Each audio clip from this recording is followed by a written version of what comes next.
The college basketball experience, Mountain West Conference basketball preview for 2024-25 season on the Sports Gambling Podcast Network is brought to you by Underdog Fantasy. Yes, sign up. And when you do, sign up with the promo code TCESGPN to score up to $1,000 in bonus cash. We're also brought to you by Rhythm. Get your free 7-day trial period today by going to sportsgamblingpodcast.com/rhythm. That's RITHMM. That's sportsgamblingpodcast.com/rhythm. What's up, everybody? This is Cameron Krog from Loyola Chicago Ramblers, and you're listening to SGPN. Let it ride. Shout out to the Broad Stop. Thank you, guys.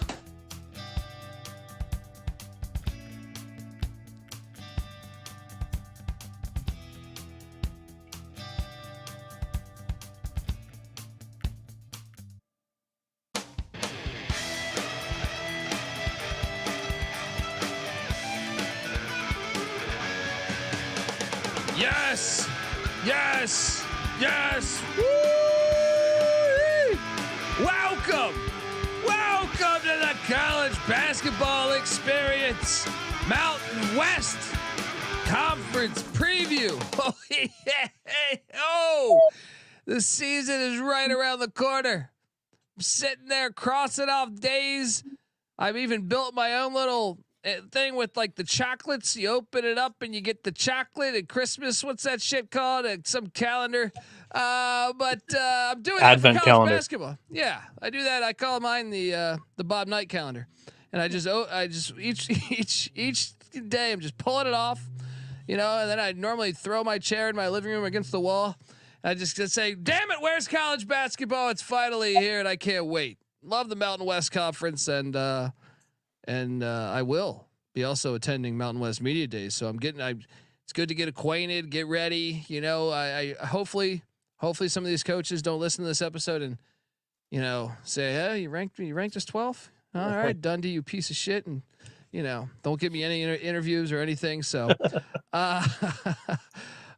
excited to talk ball though. If you're wondering who the hell you're listening to, my name is Colby Swinging Database Dan, AKA Pick Dundee. That's not a pick. This is a pick. He was raised in the land down under, where a man thinks on his feet, speaks with his fists, and lives by his wits. When Dundee happened, he was a superstar. He's the kind of guy that would drink a gallon of gasoline so he could piss in your campfire. You could drop this guy off at the Arctic Circle wearing a pair of bikini underwear without his toothbrush, and tomorrow afternoon he's going to show up at your poolside with $1 million smile and a fistful of pesos. Yes, I am going to show up at Mountain West Media Days and just college basketball. It's perfect. It's perfect. Don't mess with it. It's perfect. You hear that, Sankey? Don't mess with it. Can't wait for the season. I am joined by, look, these guys have been holding it down. I'm just sitting over here coming in like fucking Pat Sajak. You know what I mean? These guys have been over there holding it down. Tons of great content they've been releasing on the college basketball experience. Go check it all out. Well, this guy's the host of the college basketball experience. You may know him. He's former video coordinator for Hall of Fame coach Bob Huggins and Frank Martin. He's also the host of the Ride and Rush Show and the Big 12 College Experience. Check out all of them. Give it up for Ryan McIntyre, aka Money Line Mac. How are you, brother? I'm doing good, man. You know me. I love the Mountain West. They broke our hearts last year in March, like they have done the last couple years. But I'll be tripling down or quadrupling down, and this is a 5 or 6 bid league again, and this is our year. We advance in March. Let's go Mountain West, baby. Good to be back. Mac tonight. Come on, make it Mac tonight. I'm with you too, man. Let's go. We're also joined by third man in the booth who just been absolutely killing it. This guy's just hacking into the mainframe. Just been doing the Lord's work behind the scenes. He sent me a spreadsheet with everything. I'm looking at Boise State's roster right now, and RJ Keene, it says his favorite books to read are still Hardy Boys books. How did you fucking do a deep dive on this? Unbelievable content. He's that deep in the internet and that deep into college basketball. He is the host of, one of the hosts of the college basketball experience, also the host of college baseball experience. Give it up for Noah Bieniek. How are you, my friend? What's going on, guys? And Colby, I can't take all the credit. I do use Jim Root's roster sheet, and I just take the skeleton and bones, and I sent it over to you so you could do the show today with some of the rosters up to date with some stats and some notes. So last year, Utah State won this league with a 14-4 Mountain West record. They were 16-1 to win the Mountain West last preseason.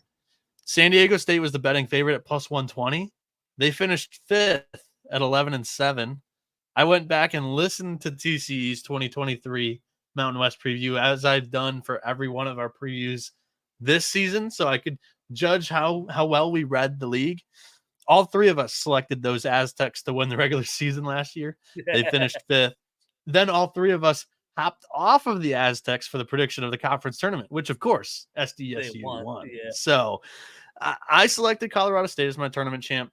Both of you guys had Utah State. Both of you guys throughout that show shit on me repeatedly during the preview because I had labeled the Aggies as my bust team.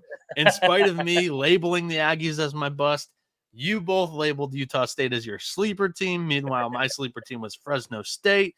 They once again face planted. Colby's bust team was Nevada. They finished tied for second. Mac's bust team was Boise State. So the Wolfpack and the Broncos finished tied for second last year in the conference. Guys, my takeaway is you both can take a victory lap on me all you want for Utah State, but us three got to pick it up this year. We each picked different teams to bust, and they finished 1, 2, 3 in conference standings this season to go. To be fair, it wasn't like San Diego State finishing 5th, but they were like a game out, right? I thought it was like an incredibly tight race. They were 11-7 last year in conference. They were 3 games out. But if you remember, at one, it was like 3 or 4 games ago. It was like 2 games separated the top 7 completely. Yeah, it was a deeper conference than I thought, at least coming into the season. How about you guys? Absolutely. And I have a bone to pick with the selection committee. How did San Diego State finish 5th and they got a 5 seed, and then all these other teams got a 10 and 11 seed that finished above them? Yeah. And that was an issue last year going into the NCAA tournament, and that's one reason why a lot of these teams struggled. We only had, I think, Utah State was our winner of 1 game last year, and then everybody else struggled a little bit. Colorado State beat Virginia in a rock fight of all rock fights to take that title. But I thought last year going into the year that this was going to be a deep conference. I thought it was going to be 5 bids. We got 6. This year, I don't think it's going to be anything close. I'm thinking at least 2, maybe 3 most.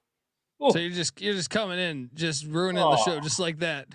He's I just threw a wet blanket over it all. I thought you said we got to pick it up this year. He just goes and says a bold. That's my statement prediction. like that. No, I don't think it's bold at all. I think a lot of these teams took a step back this year. Everybody loses at least something that's like you. Each of these teams have question marks, in my opinion, this year. Well, let me push back as someone that's. I'll say this, Noah. This shit with the portal is getting hard, man. Like I've never been so wrong on a couple college football teams this year that I'm like, man, like it's harder for us to project these teams. Yeah. When you've never seen, this player with that coach, Yeah. And I still want you to, you don't have to turn off the episode right now, listeners, but I'm just saying, it is harder. It is harder than it was 5 years ago when we were doing this. So, but let's have fun. Yeah, and real quick, just looking back on last year too, this it's in a way kind of like a mini Big 12 where defense wins in this league, and if you can guard, their top 6 teams were all in the top 75 of the defensive KenPom metrics. So it's kind of been that gauntlet, and I think defense is why San Diego State has been able to be so successful in this league. And then, of course, finally break through and make March Madness run back-to-back years with Sweet 16 and then national runner-up the year before. I'll add in that another comparison to the Big 12 or just to many of the great college basketball conferences. Home court advantages. Utah State Yeah. It's coach proof. Their place is always lit. The pit in New Mexico is always lit. I think San Diego State does a great job. I've been down there. I've stormed the court down there with the Aztecs before. Nevada. I know they keep pushing for this new arena. Stop. Relax. You have a classic. Just stay there. All right. Bats are good. All right. Except for the time that it's the Bat Cave. Except for that time that ruined March Madness. But they blame that on bat soup. I'm gonna call a flag on the play. I'm not buying into that bullshit. But anyway, look, a lot of these environments are great though. You know what I mean? Like Colorado State, they stormed the court. I remember watching them. You know, Wyoming's fan base always good. So you know, this conference gives you that with night in, night out for the most part. I mean, sure, there's like the Save Mart Center, and no disrespect to Rolex Dad in there. They've had their issues lately down there at Fresno, but yeah, that's another thing that makes this conference so great, folks. I want to tell you that the college basketball experience, part of the Sports Gambling Podcast Network, it is. So look, Doug Stanhope, Brendan Walsh, and Sean Stacking the Money Green, those guys all do stand up. I know them. I do stand up, but those guys, I got a brand new show and it's going to be funny as fuck. Get to the Points is what it's called. Newest podcast on SGPN. Look, if you haven't caught, like, Sean's a great comic, but Brendan Walsh and Doug Stanhope, who've been on the Rogan podcast, Stern, Comedy Central,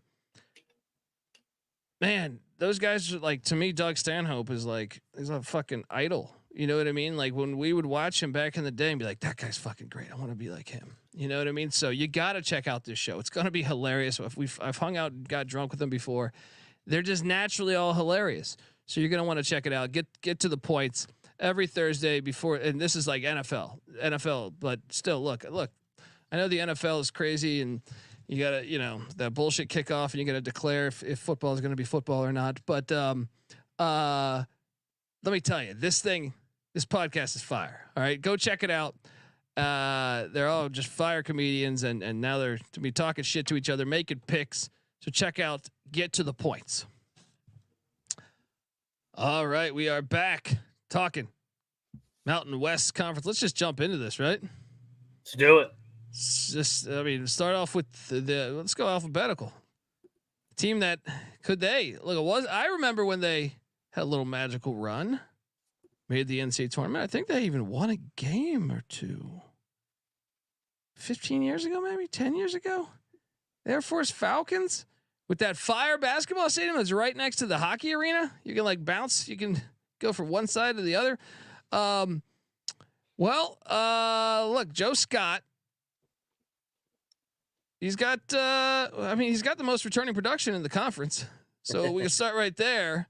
They don't take transfers. 69.8% of their minutes. They don't take transfers, but I would imagine it might have hurt that they lost a couple guys. Ritus Petratus to Cal, you know, going up to Berkeley to drop acid, and Kellen Boylan to Lipscomb. So they did lose a couple guys. They lost a couple guys to graduation or you know, Corbin Green and Lucas Mormon. But they don't take in transfers. And I think that's one of the things I think I can forecast this team because they don't take in transfers and they lost a couple guys. I think they have their work cut out for them and they have a lot of staples, and that is always concerning. Although sometimes staples deliver. Shout out to the Ivy League. I still think they have their work cut out from their top returning productions. Ethan Taylor at the guard spot, also forward Bo Becker. They only returned 4 guys that put up major minutes. Am I crazy? But they're going to be in the cellar again, Mac. Am I crazy though? No, you're not crazy. I mean, how can you rank them again over some of these proven programs? And this kind of speaks to how good the Mountain West is or has turned into over the last 15, 20 years. Joe Scott won the league. He won the Mountain West at Air Force. So this is his second stint. He won it there in 2004, what you were talking about 20 years ago. Did they win a game in the tournament? I think they might have even won a game in the tournament. It says round of 64. Maybe it was the guy after him, but it kind of speaks to how good this league is now. Now he can't crack out of the top 10, and there's 11 teams. So it's I don't know. I kind of think maybe they could climb into the 9 hole, maybe, but I think that's their ceiling. I don't think they're jumping these other 7 programs. It's tough. It's tough with you know, don't have the athletes. Yeah. It's not being able, if you have a clear weakness, not being able to go address that in the portal. Mm-hmm. Yeah, no, they lost in the first round both times they made the tournament. I stand corrected. Maybe I was thinking of the Mountain West tournament where they won a game or two. But yeah, they made the tournament in 05 and also in 03. And then that famous one where in 61 and 59 as well. They've never actually gone past the first round. Could this be the year? Back cuts, baby, says Casey. Noah, your thoughts on the Millennium Falcons here? I will say Joe Scott had that one really good year with the Mountain West, or in the Mountain West with Air Force, but Princeton 3 years and done, didn't really kill it at Denver. Now he's back at Air Force. Hasn't been great through 4 seasons. The most wins he's had in a season in conference play is 5. In all 4 of Scott's seasons, his teams have had bottom 3 offenses and defenses in the Mountain West. And Air Force, it's just a super tough place to win in this day and age with the transfer portal. You know, if Air Force has a breakout player like they did in Ritis Petritis last year, he can just transfer away. But rarely is a player going to transfer into a military academy. It's been 17 straight 500 or losing seasons for Air Force in Colorado Springs. I think it's going to be number 18 this year. Bummer. It's a fucking bummer. I'm rooting for you, Falcons. All right. I am rooting for you, Falcons. Look, folks, before we get to the next team, I want to tell you that the college basketball experience is brought to you by Underdog Fantasy. Yes, Underdog Fantasy Pick'em is always adding to their awesome menu. They now have first touchdown projections. There are a ton of ways to win with NFL, college football, college basketball, CFL, MLB, MMA, and much more. And their lobby is jam-packed with profit boosts and no sweat entries. You can now use specials and boosts on all flexed entries as well. So sign up. And when you do, sign up with the promo code TCESGPN to claim your special pick plus first-time deposit offer up to $1,000 in bonus cash. Mac, Kyron Drones plays at the Miami Hurricanes on Friday. Yeah. Higher, lower, a half interception. Higher. Yeah, I'm with you. Sorry, Kramer. Yeah, I'm with you. That's what's cool about Underdog is they have just an edge that you can't find elsewhere, folks. Take the lower on Alex Orji passing yards. Yes. Alex Orji passing yards seem to be a bit of a problem, bit of a problem. But they won. So you keep winning. Be you, all right? Be you. So hop on over there and sign up. And when you do, sign up with the promo code TCESGPN to claim your special pick plus first time deposit offer up to $1,000 in bonus cash. UnderdogFantasy.com promo code TCESGPN. All right, we are back, and yes. Excited to talk college. It's right. It's the season. 'Tis the season. Now we jump to the Boise State Broncos, who I am high on. Leon Rice, damn good coach. Real good. Damn good coach. Now he does lose his son, Cade Rice. What the hell's going on here? Transfers to Salt Lake Community College. It's got to be chasing ass, right? His girlfriend's down at Salt Lake Community College. That's the only angle I see here. The other son that played more also graduated. Yeah, Matt graduates. Yeah. I was about to say I don't remember Cade much. No, I was gonna get there, but I'm saying, but you know, Cade Rice did leave Salt Lake Community College. Yeah, maybe he can ball out there. All right, but. I mean, obviously they took some hits. Jace Whitting transferred to UNLV in conference. Gunshots. Yeah. I mean, there's a couple. It's easy to see a tide turn. And then Ogbo, like they're one of their better players last year.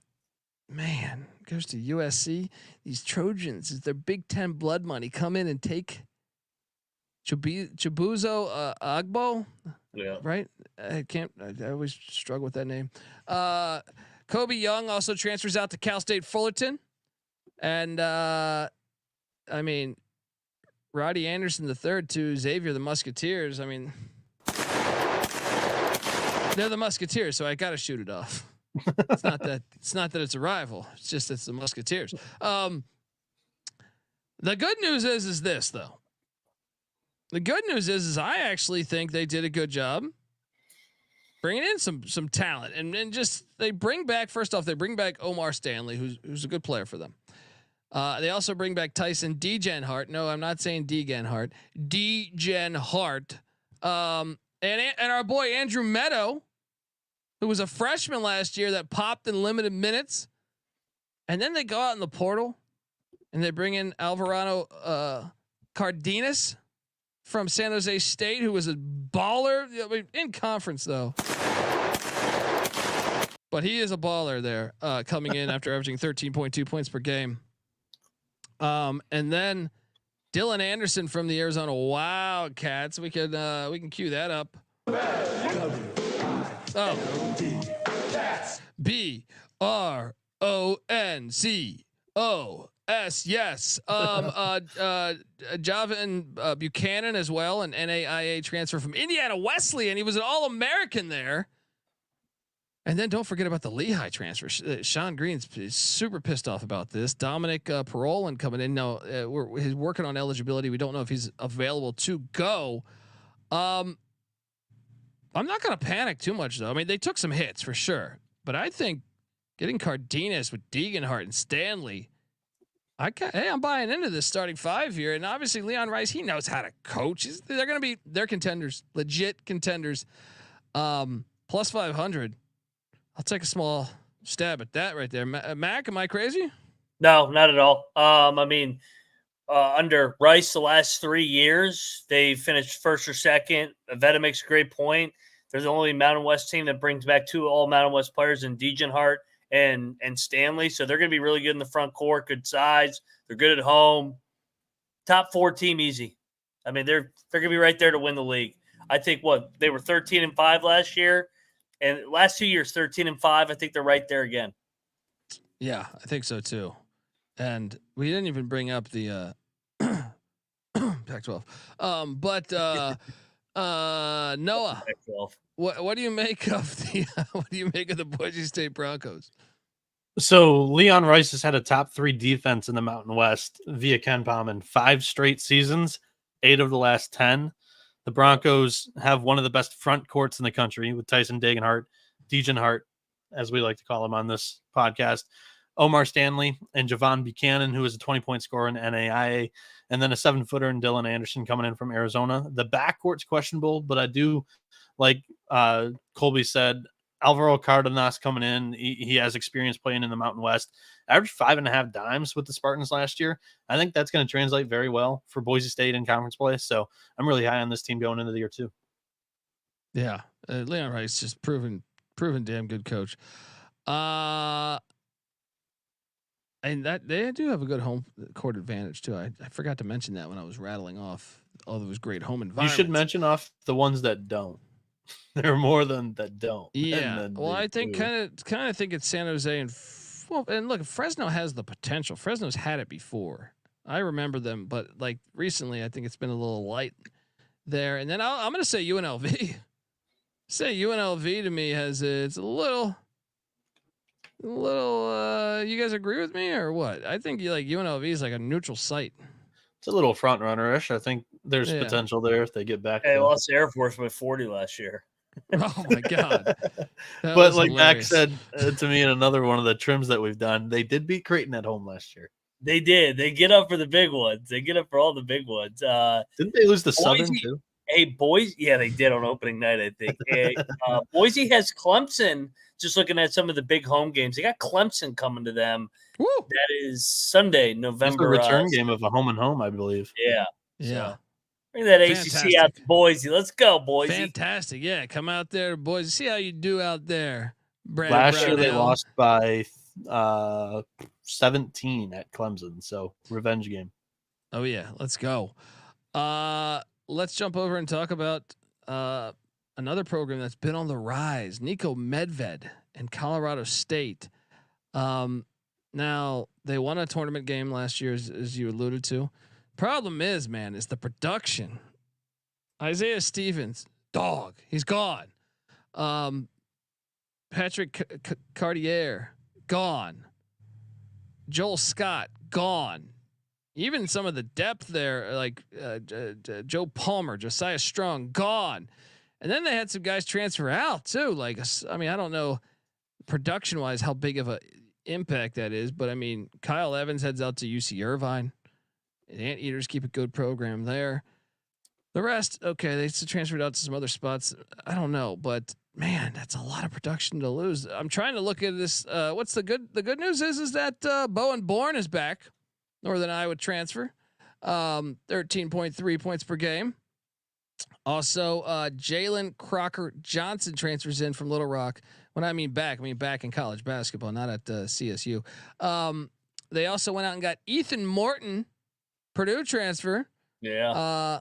And Keyshawn Williams from Northern Illinois, who's been very good when he's healthy.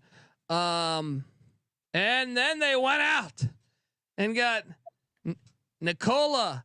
Oh God. Dappa. First of many. Dappa. From the fucking Long Island Sharks. Let me tell you something about him. He can fucking play. And he goes out to Fort Collins. I tend to think it's the legalization of the marijuana and the mushrooms. But anyway, he can fucking play. It's a nice get for the Rams. And yeah.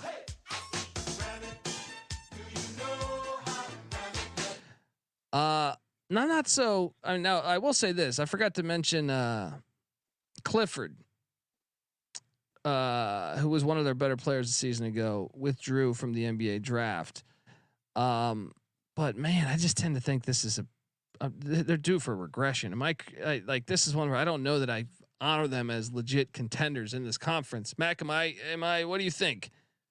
Yeah, and you know, as great as they were in the non-con, they struggled in league play. Remember, I think started. I'm just off the top of my head. If I remember, they started 3-4, and it felt like they were hovering around 500. Finally, got hot again at the end, and won that Virginia game in the playing game. They're gonna miss Stevens. I mean, that was kind of their do it all kind of guy. They need to play late in the shot clock. I do like Clifford. I think Nico's a good coach. I mean, every year, 4 out of the last 5 years, 20+ wins. A little bit of a step back, probably in that 5 to 7 range for me. Yeah. I mean, I don't think they're a tournament team this year, but they're good at home. They're good. They are good. Yeah. They got that elevation. Well, I guess some of those teams do. But Noah, your thoughts on the Rams? So Nico Medved has had 2 25-win seasons in the last 3 years. Colorado State's won 20+ games in 4 of his 6 seasons there, but they lose 4 or 5 starters from last year's team. This is Medved's first season without Isaiah Stevens, who in his 5 seasons, broke multiple careers records at the school, such as points, assists, steals, and plus was awarded as the Mountain West Freshman of the Year, 4-time All Mountain West honoree. The one season that Medved didn't have Stevens, the Rams finished 12-20, a 7-11 Mountain West record in 2018. You could blow that stat off and say, it was Medved's first year in Fort Collins. Well, in 2022 and 23, Stevens suffered a foot injury. That was Colorado State's other losing season under Medved. 6-12 in conference, 15-18 that year overall. So, look, some believe that Medved is like a superb coach, going to be a big time high major head coach soon. But in my opinion, he needs to show me a little bit this year that it wasn't just one transcendent point guard for 5 years. This year, I do think that there is a question mark at the 1. Bowen Bourne isn't really known as a true distributor. And I think the important pieces returning, like Clifford, are going to take a little bit of a step back in efficiency because Stevens was just that good in all phases of the game. Yeah, I'm with you, man. Shout out to the chat. YouTube.com/the college experience. Get on over there, hit that like and subscribe button. Folks, I want to tell you that the college basketball experience is brought to you by BetUS. Yes. Bet with the best in the business. That is BetUS. BetUS has been around for more than 30 years. You can easily deposit using cryptocurrency and get lightning fast payouts. I love the Rutgers Scarlet Knights this Friday night in college football, minus the 2 or 2.5, 3, whatever the hell it is.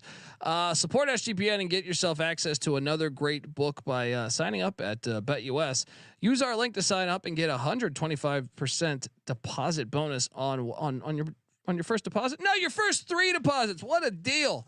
Go to sportsgamblingpodcast.com/betus.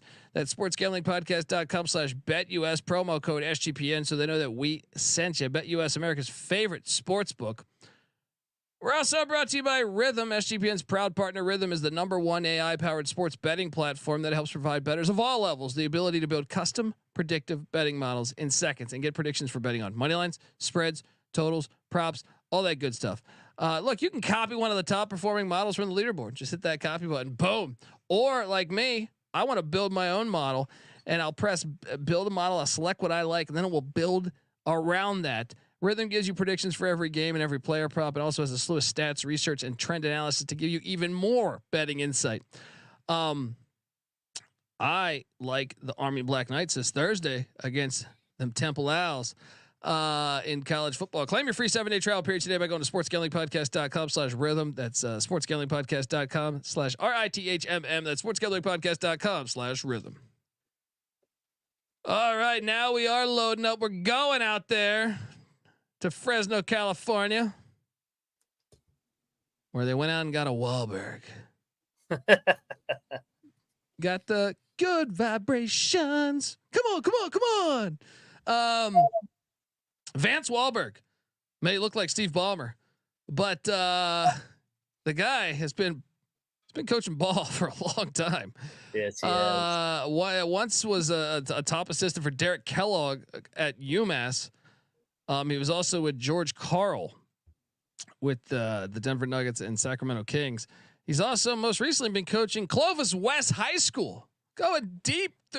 And I will say this: he is connected. He played at Cal State Bakersfield. Hopefully, they didn't have that horrible ass court back in the 70s.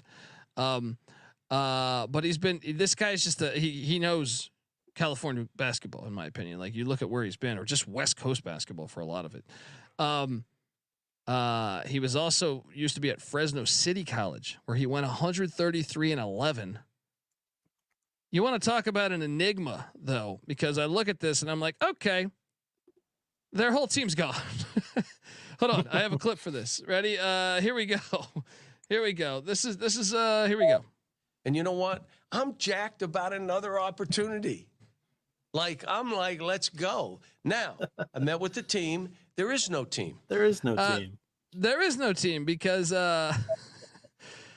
everyone transferred out. I mean, their best player, Xavier Dussel, is now at Nevada. Oh man, just. I mean, it's a cruel world these days. It's a cruel world. I know it's supposed to, they say cruel summer, but where the hell are my guns? I don't know. It's somewhere in here. The fuck is that? I'll just play that. I don't know where it is. Oh, there it is. There it is.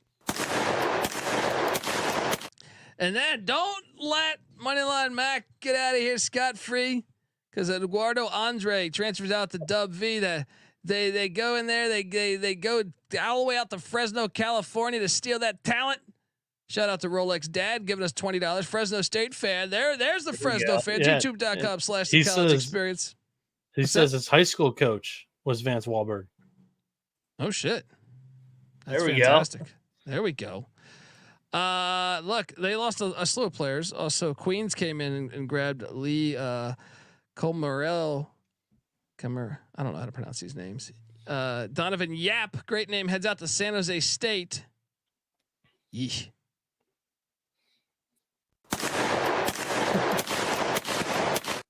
And then Villanova comes in and gets Enoch Buake. I don't know how to fucking pronounce it.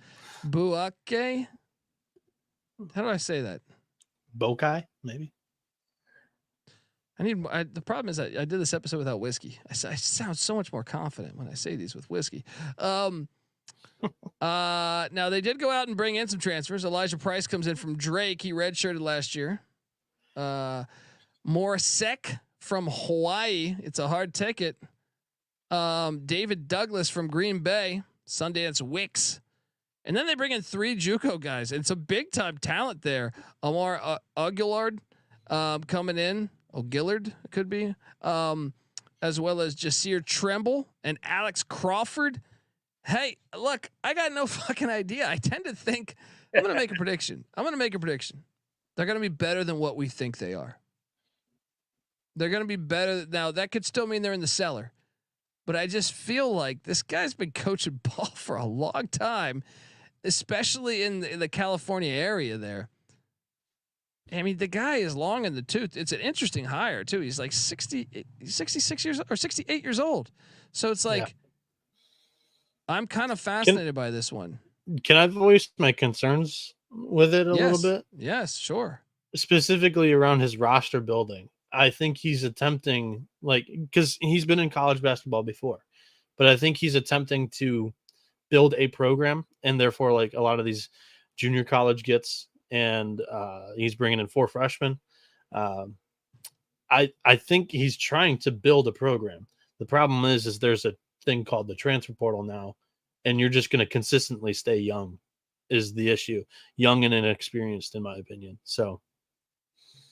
No, that's fair. Like, I just feel like, I mean, this is one that's very hard to project. Cause I haven't done a deep dive on his tape when he was at Fresno City College, but I don't know, Mac. Am I is this gonna work out? Yeah, I think they got some good juke pieces. I know Casey's talking about them in the chat. I don't think that they're going to be the complete basement. The more and more I look at it, I came in, I was like, they're going to be last. But I actually think that the talent at Fresno the last couple of years was better than where they finish. I think that they take a little bit of a step from the basement, but there is a lot of unproven pieces in a proven league. So Wahlberg, we'll see how he is as a coach. I'm not the biggest NBA guy, coaching in college, as everybody knows, but I do like that he also coached high school. So he's I think he's going to get a little more out of this roster than the usual NBA former coach. Yeah. I mean, they did lose. I mean, all those transfers, Isaiah Hill's gone out of eligibility, Isaiah Pope, I mean, they lost a lot of pieces, but I just feel like this is the hard part. Like a team like this is one. It's like, remember when Wayne Tinkle went to the Elite Eight at Oregon State? Yeah.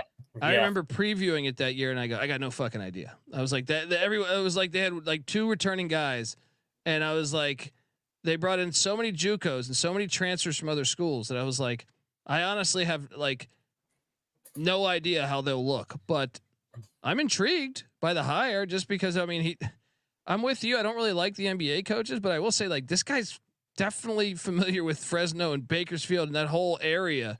Yeah. So I kind of like that.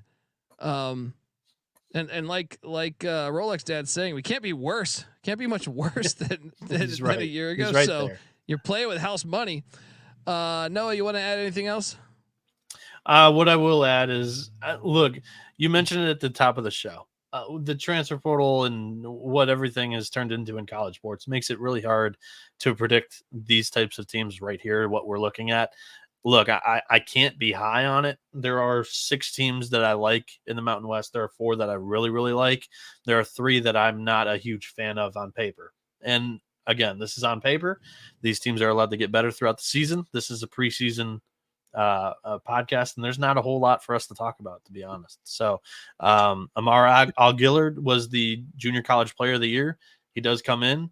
How is that going to translate to the Mountain West, which is a really good defensive league? Like he's not going to average 22.7 points per game in the Mountain West. It's something that I need to see to believe in November and December to really kind of get a grasp on how Fresno State's going to be this year. Yeah. I mean, I'm intrigued though. I'll say that. I'm intrigued. Moving along, and here we go. I'm curious here. I want to just check something here. Oh wait, is this? Oh, okay. Okay, now I figured it out.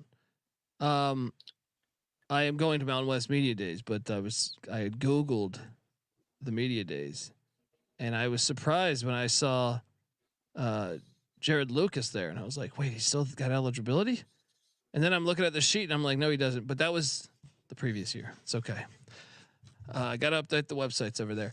But anyway, let's talk about the Nevada Wolfpack, because they're my. So you were looking at who each team was bringing to Mountain West Media Day right now, and it wasn't updated. No. Well, no, naturally just because I had to go apply to go to it. Okay. And then they sent that you basically get this information, and I was like, huh. That's and pretty funny. They left him out there. Anyway, Steve Alford, you know my history with Steve. We got to make sure he's not like a grad assistant coach. I'll look that up. Someone needs to. That's true. Someone needs to. They lied. They said they were going to buy me a poster of Steve Alford, and I was going to put it up in the studio, and I still am waiting for that poster. But look, this is an interesting team because obviously Nevada's had a good history with hoops. Their fans come out, they support their program. I know they have their NIL collective, which I think is in decent shape. But Jared Lucas is gone, and Keenan Blackshear is gone. Those were two. They combined for like 33 points a game, so that's substantial to lose those players. They also lost Tyler Powell to Eastern Washington, a couple other guys, Tylen Pope to Texas State. But those guys didn't put out a lot. They didn't, these are reserves. They might have even been forced out for all we know.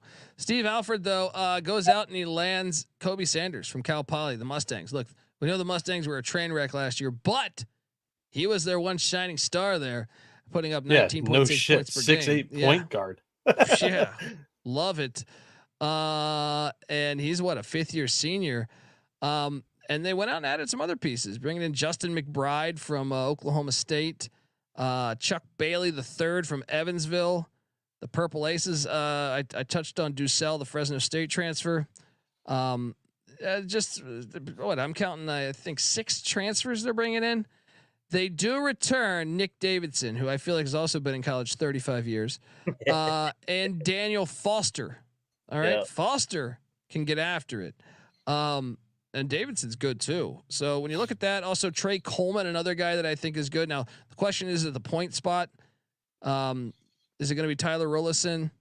I don't know how efficient can he be. Some of the other point guards in this conference are pretty legit. But I'll fade them. Yeah, thank you. No, he made me eat shit last year. I'm buying in a little bit. So you know what's going to happen now. Yeah, you're back. Now we know what's going on. I think they're a legit contender to win the Mountain West Conference this year in Reno. And Mac, your thoughts? Yeah, definitely a contender. We know what we're getting out of Steve Alford teams. They're going to have size. They're going to defend. They're not going to play at the fastest pace, but for the most part, they're going to be disciplined and they're going to be right there at the top of the Mountain West. They do lose a couple key pieces, like you mentioned, Lucas and Blackshear, but they reloaded. They do have a couple really good non-con games. They got both Washingtons coming to them in Reno, so some opportunities here. But yeah, this is a 20-plus win team here, and they'll be right there to win the Mountain West again under Alford. Bieniek? Yeah, I like the size on this roster quite a bit, and it's highlighted by that 6'8" fifth-year point guard coming in from Cal Poly, like Colby mentioned, 19.5 points per game there. We'll see how that translates Magic here. Johnson. They went out and got Magic Johnson. Yeah, we'll see how that translates here in the Mountain West. But look, Nick Davidson returns after being named an all-conference player last season. Yeah, Blackshear and Lucas, they're incredible losses, but Trey Coleman, fifth-year senior, he made the Mountain West Conference all-defensive team last year. KJ Himes, he led the conference in block rate a season ago. I think this could be the best defense that Alfred's had at Nevada. And that's saying something because the Wolfpack has had a top 5 offense in 4 of his 5 seasons in Reno so far. So I'm really high on the defensive squad here. And if they just need a couple of guys to step up on the offensive side. And they've already got Davidson, who's a double-digit point scorer from last season. I think there's a really good ceiling and a very nice floor of this squad here. Yeah. I mean, they're legit contenders they're traditionally normally contenders in this conference though. Let's switch over and talk about the Lobos with one of the best home court environments in all of college basketball, the pit where everyone gets laid. Richard Pitino, man, he's got his work cut out for him because guess what? Jamaro Baker's gone. Jalen House, son of Eddie House, gone. Jamal Mashburn Jr. said, I had enough of your games, going off to Temple, where he's going to gamble some. And then Sebastian Forsling hit the portal. JT Toppin heads to Texas Tech. That's a lot. I mean, that's a lot of production gone. Now they did go out in the portal. Well, first off, they bring back Nelly Jr. Joseph. Didn't he almost transfer out too? I feel like he almost transferred out. I think so. I think so. I thought he. Mac was monitoring the transfer portal for us. I was in baseball season. Sorry if I missed one out of the 10,000. No, I believe he hit the portal. Yeah. Yeah. I didn't track the almost portals as closely as the 10,000 that actually hit the fucking portal. Yeah. You need a whiskey just to look at the page with all the transfers. You're just like, oh my God. Yeah. But the good news is Donovan Dent is back, and I think he can if he can take another step forward. Him and some of the other talent like Mustafa Emzil and True Washington, great name. They brought in Ibrahim Sacco from Georgia Tech. Also, Atiki Ali Atiki from BYU. Sounds like a normal Mormon name. Yeah. Philip Borvakanen coming in from Arizona. Borvakin. I don't know how to. Let's be honest. I don't know how to fucking pronounce any of these names. CJ Nolan comes in from North Texas though, and that is the one. I think this backcourt of Dent, these guards, Dent, Nolan, and Washington, I think will be among the best in the conference. Yeah. I think they're contenders, but I'll say this: Richard Pitino's got to focus to me on winning some of these road games because I always felt like at home they do great. On the road, traditionally, I feel like sometimes they can give you a dud. Can you take the next step forward with this? In what, year 3? So I think they're contenders too. This is another one I fully expect with that home court edge, and I expect this team to get better as the season goes along. Obviously, most teams do, but especially like the talent level, I think is higher than some of the other teams in this conference that we've already talked about. I'll put them toe to toe right now with Nevada.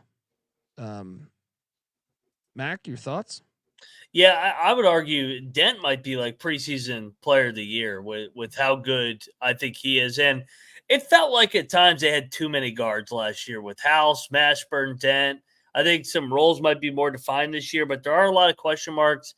Richard Pitino, and I love Richard Pitino, but he hasn't finished above 6 in the Mountain West. As crazy as that sound, I know that they won the tournament last year, but they've hit that February wall back-to-back years. They've just have been really, really good in the non-con to bolster their resume, and then the Mountain West kind of wears them down. So. But that's my point. Is like they'll trip like at Air Force or at Wyoming or at San Jose State. Air Force at home.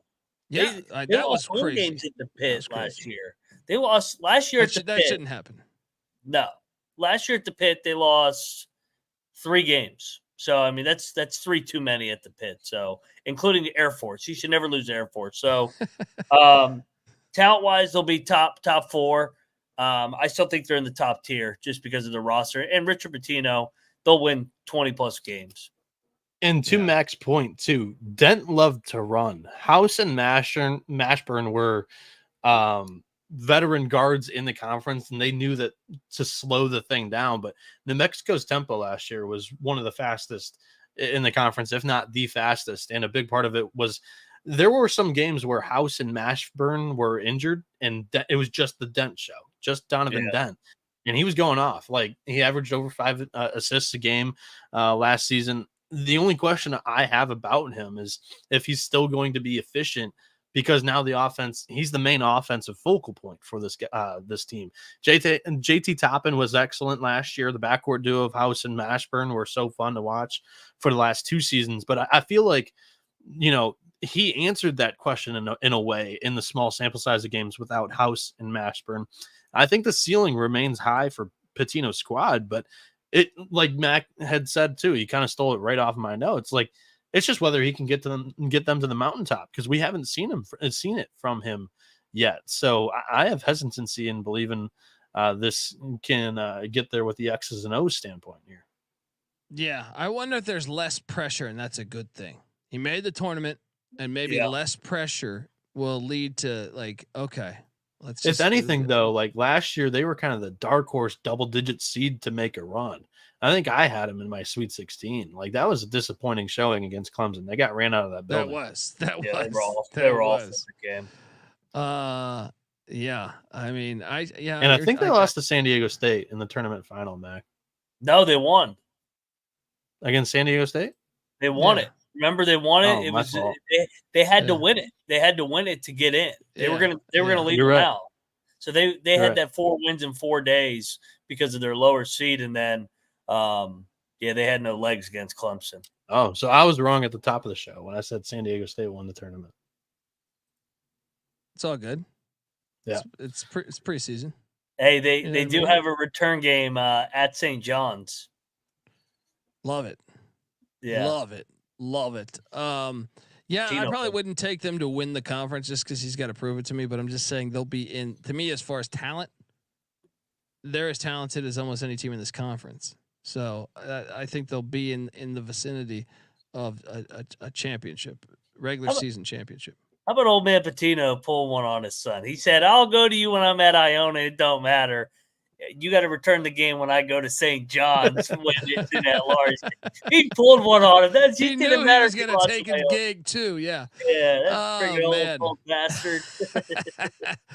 Let's jump over and talk about, this is a major blow by them leaving, by the way. I mean, obviously all like, think about that. We should talk about that for a second. Like, for the future, is this, we're actually conference I know you're probably not going to be able to be on the show, but we are doing a trim on this literally after the show on Mountain West realignment and all that stuff. But go ahead.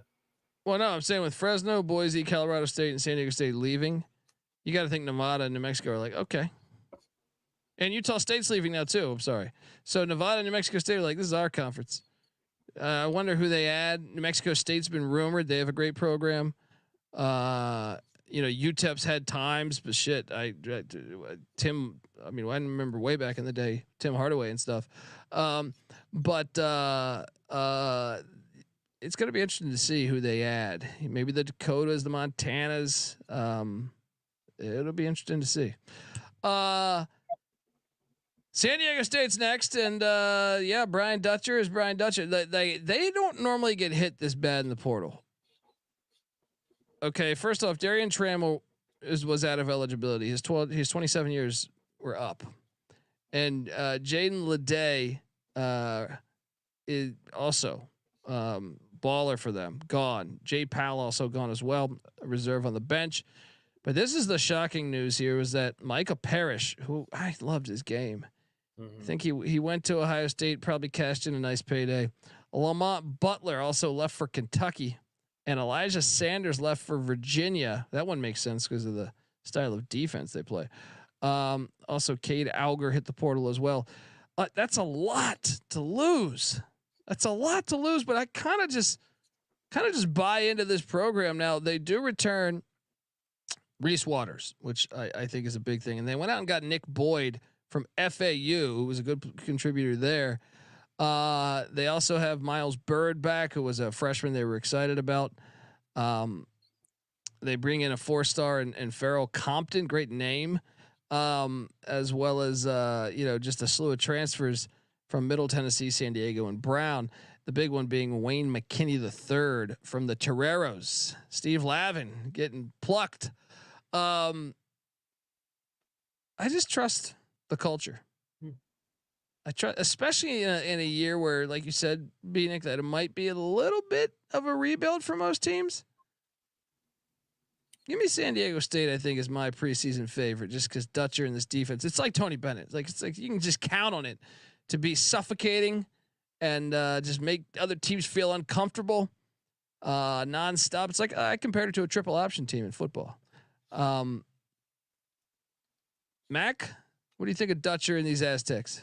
Yeah, I'm right there with you. Yeah, he could have us three out there, and they still would be a top 10 defense somehow.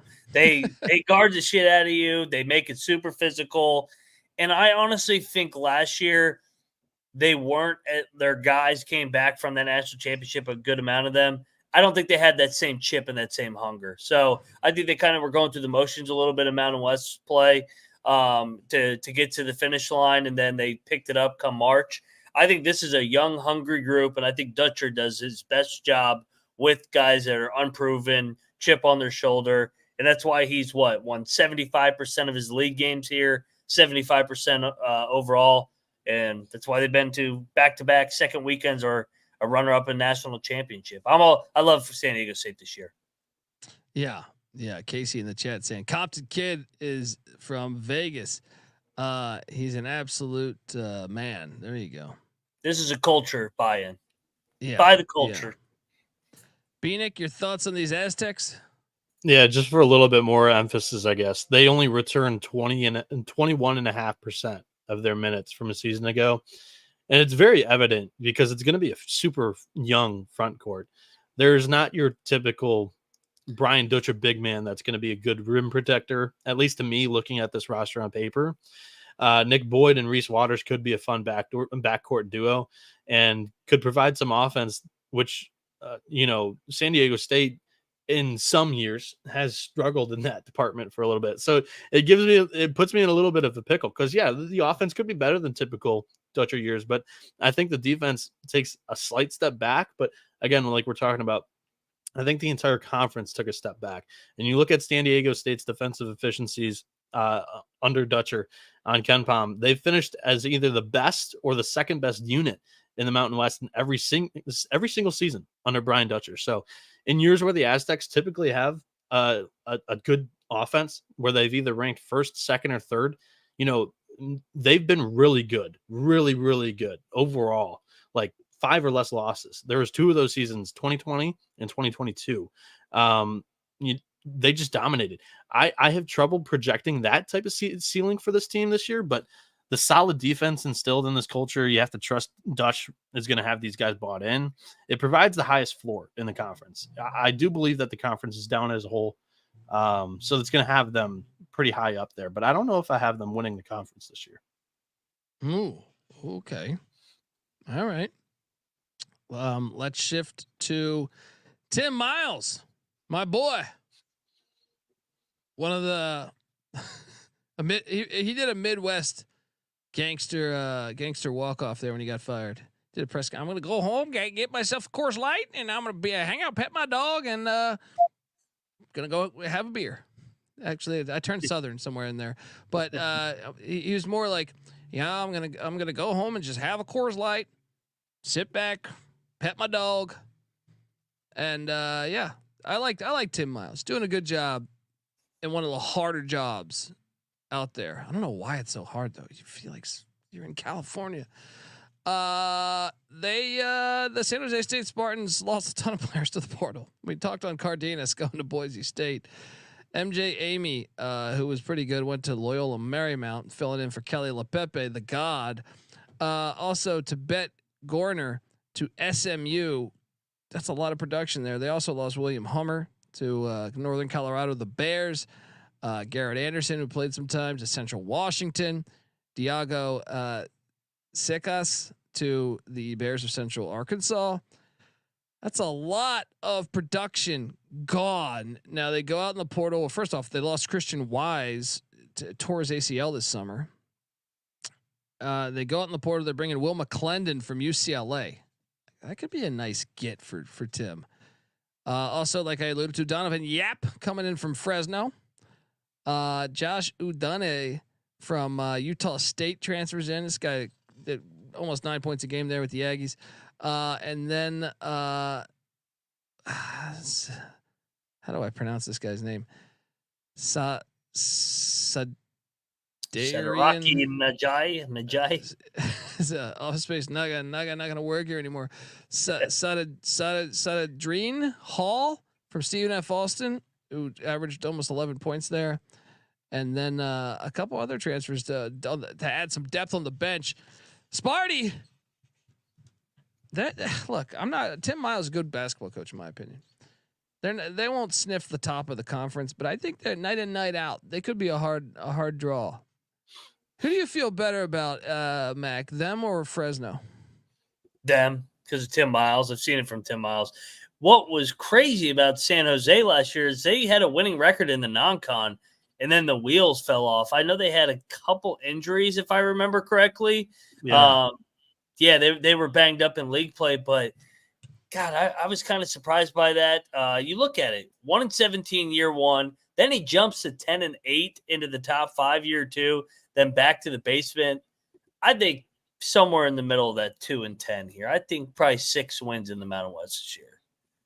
Yeah, Bieniek, your thoughts on Sparty? I mean, Max just took it right off my damn page. Look, last year I think a lot of things went wrong for this team, and with turnstile type roster where a lot's coming out or a lot's coming in, a lot's going out. Some of that could be addition to subtraction.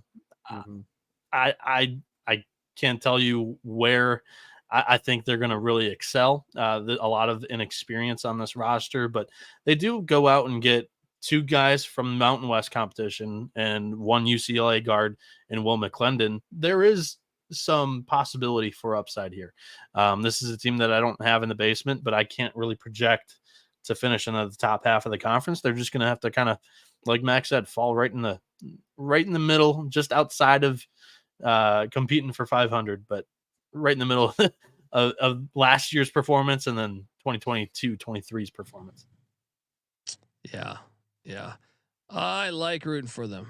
Let's go, Sparty. Let's get it going. Next, let's jump over to UNLV. There's a documentary coming out called The Kings of Vegas. One of my favorite teams ever was the 90 UNLV Running Rebels with Anderson Hunt and Moses Scurry and Larry Johnson, and Stacey Augman and George Ackles, Matt Rice. Is that Matt Rice? Yeah. UNLV. I mean, this. Can we say hot seat here? We say hot seat. I mean, last year I think they had a relatively okay year. They were just Colby, all over the place. Would have said that, but the way that they finished, winning 9 out of 10 down the stretch, and then they were as hot as anybody. They just lost an overtime game to San Diego State in the quarterfinal. It sucks because if they had just not had those bad losses in November, this was an easy NCAA tournament team. Do we have to worry about the NIL? Apparently. Yeah. Look, Kevin. It sounds Kruger, like they're broke. They can't even get into the Pac-12. Well, no, isn't that a lot of it because of the Nevada tie-in? No, the most recent story that I saw, it sounds like UNLV could be able to get there, but they can't even buy themselves into it or buy themselves out of the Mountain West to get into it. Crazy. That's wild. Yeah, Kings of Vegas. Go check it out. Hopefully that funnels down. Look, this team lost some production. Caleb Boone is gone. Luis Rodriguez is gone. Justin Webster's gone. All those guys out of eligibility. And then Keelan Boone hit the portal. Jackie Johnson III headed out to Fordham to Ramit, and Shane Knoll to the Portland State Vikings.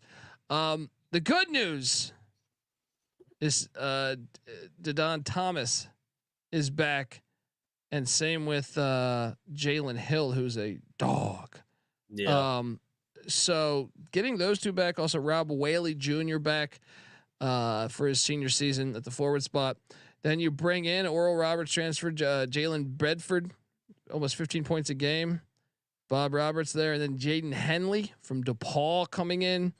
Also, Julian Rishwain from your Florida Gators, Bieniek, as well as Jace Whitting from Boise State, who we talked about earlier. I still don't trust them, dude. I think they're talented. I trust New Mexico more than I do UNLV. Is that how would you answer that one, Mac? I think they're in the middle of the pack again. I like what they got back. I like what they got coming back. Thomas, the guard, was unbelievable down the stretch. I think Hill, the transfer from Oklahoma a couple years ago, they had like an all Big 12 team coming over with Kevin Kruger from his days at Oklahoma. But it's ironic that the two Hall of Fame coaches' sons have been the two most inconsistent teams. Lon Kruger's son and then Rick Pitino's son. 18 wins year one, 19 year two, 21 year three. So they've gone slightly up each year. It's about the consistency. It's about avoiding the bad non-conference losses. So to put yourself in a position, I think that they're still in that tier 2 in this league, and maybe they could get into tier 1. They have talent. Yeah. Bieniek, you said you think UNLV is going to win it all this year, huh? Oh, hell no. I'm over here kind of like Evan on. I think Max being hesitant on UNLV. I'm out on UNLV. Look, I think DeDan Thomas Jr. is a really damn good player, but low key, it was a pretty good job by Kevin Kruger even to keep him on campus. Thomas Jr. will give UNLV some upside, but this team, they've been really inconsistent, like Mac has just talked about. Last season was no different. I think the roster last year was better than this one. Mac talked about that all Big 12 transfer class. Last year had that transfer class still. And he was talking about how they took a step up in performance from Kruger's first year to his second year. Now it's year 3, but all those guys that progressed with him are gone. You bring back Jalen Hill and then DeDan Thomas, who was a freshman last year. Look, I don't think this roster is nearly as good as it's been in the past. So I have to kind of withhold my excitement for the Running Rebs until I see it in November and December. Then I can get a better judgment on the Running Rebs. Yeah. All right, let's talk about one that's just coach proof. It's coach proof. The Utah State Aggies. They go and hire Jerrod Calhoun from Youngstown State coming in. And okay, a couple guys, I know it was a fire sale for a second. Great Osabor collected a big payday by going to the Washington Huskies. Some say he got too much money. But also, and Josh Udunje to San Jose State, but also Jackson Grant went to Washington as well, following coach over there. They lost a ton of guys in the portal, like 10 guys, I think it is 10 or 11 guys in the portal. But I think one of the bigger things is he was able to retain Mason Foslev, who averaged 11.3 points per game, who hit the portal, got him to return. Same with Ian Martinez. And then he brings in a Queens transfer in Dayton Albury. So I kind of like the pieces he has in place there. Isaac Johnson's back, looking to get much more minutes, the 7-footer there. And then going out and bringing in, Dexter Akanu from Oregon State, Albin Gaterese. I'm just guessing on that. Stetson, the Hatters transfer. Drake Allen from Utah Valley, Brandon Housley from Southern Utah, and Tucker Anderson from Central Arkansas. And don't sleep on the Gonzaga transfer, Pavi Stozic. I just trust the culture. This home environment's always incredible. Mm-hmm. They'll be contending again to me. They'll be contending. They're going to be in that mix. I bet you Utah State probably has a better season than UNLV. Even though all the moving pieces, I just trust what they do. They've how many coaches have they gone through the past 5 years? They had Sprinkle, they had Odom, and they had Craig Smith was there. Yeah. Yep. And I'll make you the argument. And I know Calhoun's a hugs guy, so everybody will say I'm biased. Calhoun probably has the best resume headed into Utah State out of any of them. Odom got all the hype because he pulled off the UMB Virginia upset. Yeah. Sprinkle was a great year at Montana State. Craig Smith coming over from Nebraska. Calhoun built Youngstown into a contender in the horizon. Youngstown was a dump when he got there. 5 straight winning seasons. He finished 24 wins 2 years ago, 22, back-to-back top 2 finishes, won the regular season. He just hasn't won the big one in March yet. He fits right in at Utah State. They're top 3 team for me again. Like you said, coach proof, culture proof. They're going to win. And he won at Fairmont State too. So he's got a track record of winning and a track record program of winning. Love Utah State again. Yeah, and to Mac's point, like that was a big reason why I was out on Sprinkle is, he came from a program that was a very established basketball power in that conference in recent years. And he skipped down pretty quickly, and that's why I was kind of out on Utah State. I wanted to see it for another year. And once again, he's out from Utah State and now on to Washington. So like Mac said, Calhoun completely built Youngstown State up here. The Penguins, they ranked inside the nation's top 40 offensive rebounding teams 5 times during Calhoun's 7 seasons there. All of Calhoun's transfer grabs played impactful minutes a season ago, and they were all scrappy on the glass. So I think that's going to continue here. Those new guys are a nice supplement to a good returning core. Like Colby mentioned, those 3 starters that are returning from last year, maybe not starters from last year's team, but they are going to start this year. This team should be pretty good from deep this year from 3. I think Utah State lacks that dynamic score that you're going to want to go to in crunch time for a bucket. But I have the Aggies kind of finishing in the middle of the pack of this year. And a good reason for that is I like the depth of this roster quite a bit. Yeah. They're a contender. Excited to talk about the next team because, Jeff Linder, I was bummed to see him leave. I thought he was doing a good job at Wyoming. Heads off the Texas Tech staff. And then they call on Old Faithful, the man that was just there a couple years ago, Sundance Wicks, coming back as the head coach after a great season with the Green Bay Phoenix. Look, I mean, they lose a slew of guys to the portal. Okay, whatever. I guess Brandon Wenzel would be the big one there.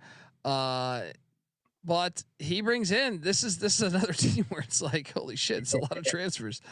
They return Kobe Newton and Oleg Kojenets, as well as Nigel Cook and Javion Starwood, who had a heart issue last season. But going out and getting Deontay Allen from my Tops, I think could be a nice get. Going out and get Jordan Nesbitt. This guy's been everywhere. Yeah. What was he at Memphis before Hampton? I believe so. Yeah, I believe so.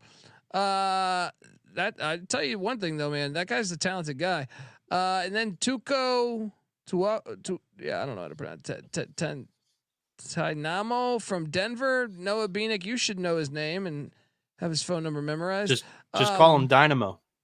Dynamo, let's go. Obi Ogbim, D2 transfer out of look. Your deep sea diving, Sundance. Fort Lewis, bringing in some talent from Fort Lewis. Also Madija Bellick from the UC Santa Barbara. We like that program. Cole Henry from Northern Iowa. We like that program. And Scotty Ubube from the Salukis of Southern Illinois. Don't forget AJ Willis from Holy Cross coming in, as well as Obu Magasa from St. Louis. Magasa it might be as well. It's probably Magasa. Look, I just trust Sundance Wicks as a coach. This is in the similar vein as Fresno and San Jose here. But I with Sundance Wicks, he was in Laramie just a couple years ago. Yep. I think he's got a little bit of a leg up on the other two. So they're gonna be better. They're gonna be better than people project. Mac, what do you think of these Cowboys? Yeah, I mean, Wicks is a grinder, man, and this was cool to see him get this gig because he grew up in Wyoming. So it's JUCO ties. Was with Linder for a couple of years there at Wyoming, then takes a Green Bay job. I think he's got his work cut out for him, but I definitely trust this hire over the long term. I think I think that they'll be a little bit better than what people are. I don't think they'll finish in the basement, but they're not cracking my top half in year one of the Sundance Wicks. Aaron, I know Casey Riley's close with Sundance Wicks. Yeah. Bieniek, you said this is your surprise team? Not quite. Sundance Wicks comes in, and I think his transfer portal is a giant grab bag. He has 2 former top 100 recruits. Dante Allen's all right, but Jordan Nesbitt coming in from Hampton, that program has sucked. That team last year was god awful. It's kind of similar to the UNLV gets in the transfer portal that I didn't really love. And I didn't mention it, but going back real quick, Jalen Bedford from Oral Roberts, one of the worst teams they've had in a couple of years, and then Jaden Henley from DePaul, who was terrible as well. So not too high on a couple of kids coming in from losing programs that are expected to start. So kind of out on Nesbitt. Dynamo, Tuco Dynamo, I think is the most exciting offensive piece for me, in my opinion. I watched too much Denver basketball than I'd like to admit, because they are the Pioneers. But I don't think he's necessarily a great defender. I don't think that this roster is really going to be very great defensively. So there's going to be some upside that I don't think they'll be able to crack, but that if they can unlock that, maybe they can crack the top half, but I'm not going to predict it, kind of like what Max said. So this is a bottom half team in the Mountain West for me too. Yeah, I mean, it should be. There's a lot of new faces. It kind of reminds me of the football program or the football preview when you had so many new faces there.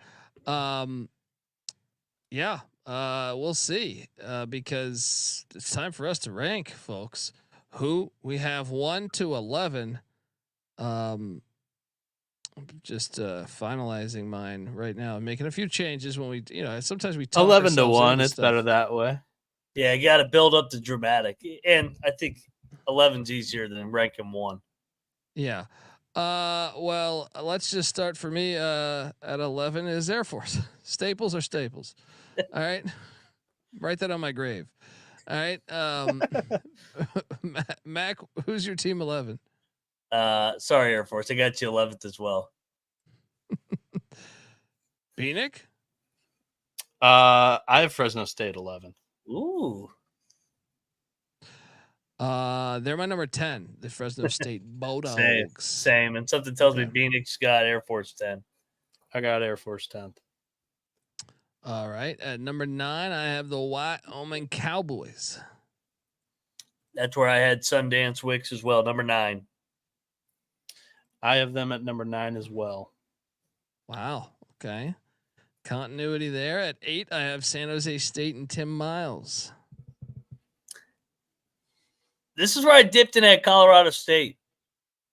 I had him take a little bit of a step back, Nico Medved. So Colorado State at number 8 for me. I have San Jose State at 8 and Colorado State at 7. I agree with Colorado State Max. at 7 too.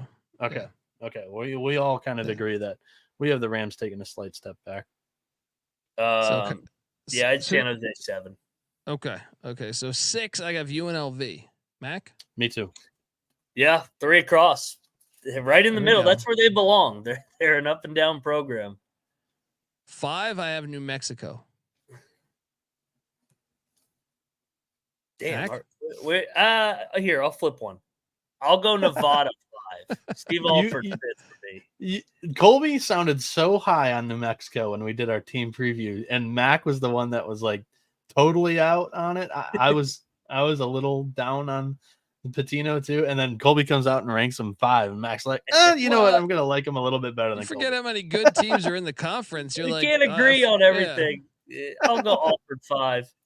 And then he switches to Nevada. Okay. I'm gonna go Utah State 5th. Oh, disrespectful.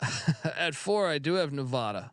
So me and Max still somewhat aligned there. Who do you have at 4, Mac? New Mexico, Lobos. right? Lobos. Yeah. Yep. Lobos 4.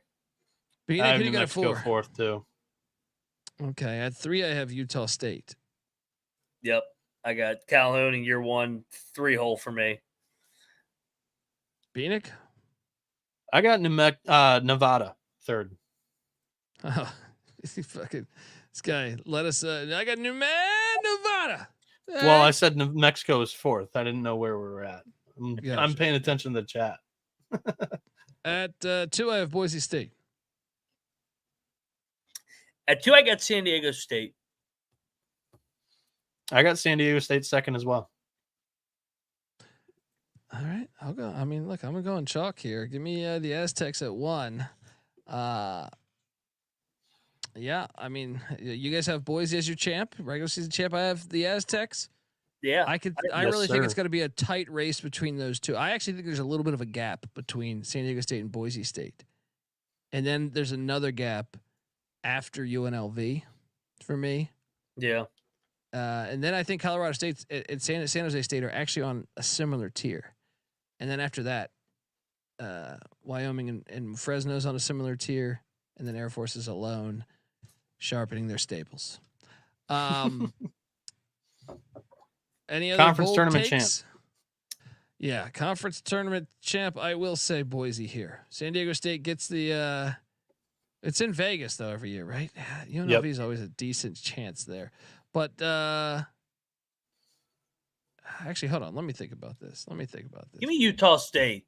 They've been knocking on the door winning that tournament.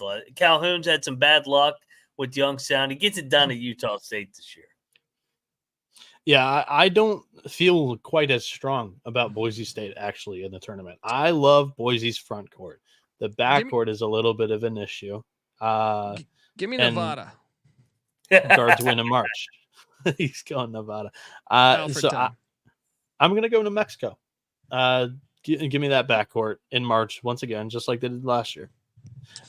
Your sleeper team, the team that might not perform up to expectation compared to last year's standings because we don't have preseason polls yet. Sleeper team to will they be? I don't think they're going to make the tournament, but sleeper. Yeah, a team that you can. A team that you're predicting is going to take the largest step up and possibly into the top 4, maybe, who has that ceiling. Give us San Jose State. San Jose State makes a jump. Yeah. We seen Tim Miles already do it just 2 years ago, jump from 11 to 5. I got them going up to 7th. I could see them winning a bunch of close games, getting up in the top 6. Yeah. For me, I'm going to hedge bets. And I'm going to say Fresno just because I have no idea what's going to happen here. That's fair. So Fresno is a sleeper that even I'm sleeping on because I ranked them dead last. But how about you guys? How about your guys' bust? UNLV. They don't have any money. Half their team might leave by the time they. Is Colorado State a bust if they finish 8th? I don't think that qualifies because they finished 10-8 last year, which was 7th. Yeah, I'm going UNLV. Mac, submit. I would probably say UNLV too. I think they probably have the highest ceiling, lowest floor. Shit show program. You're not wrong. Bieniek, who you go with? Yeah, I'm in the same boat as Mac. I feel strongest about Colorado State finishing in the bottom half, but they finished their last year in 7th. And that's where I have them. So I'm going to go UNLV. They finished 4th last year. I got them ranked 6th. I really like my top 5. There we go. Folks, we are the College Basketball Experience. Make sure you give Noah Bieniek a follow on Twitter at 77NB. Moneyline Max on Twitter at Moneyline_Mac. I'm on Twitter at the Colby D. The College Basketball Experience is on Twitter at TCE on SGPN. Don't forget, you want to hang out, so get some late night trim. We got that coming right next. Moneyline Mac and Noah Bieniek doing the Lord's work. YouTube.com/the College Experience. Hit that like and subscribe button. Also, I mean, the season's here. We just dropped a College Football Experience bracketology episode. Week 5 previewed picks is out. Go listen to that. We got the DFS show tomorrow. We got the FCS show tomorrow. We got the bottom line bombs. I'm sorry, the college football. The Bombs Down Under episode tomorrow as well. Just get on over there, hit that like and subscribe button. We never stop rocking here on the College Experience. Also check out the Sports Gambling podcast because I know they're going to live talking NFL. So until next time, this is the College Basketball Experience. You better start thinking about yours. And we out of here.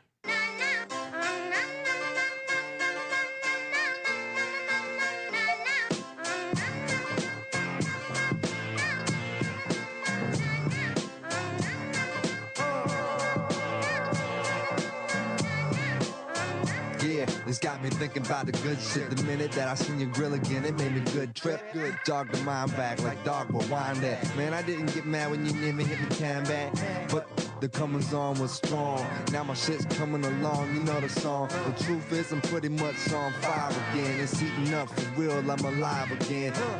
And that's the attraction factor. Vancouver, Michigan with my Raptors ass.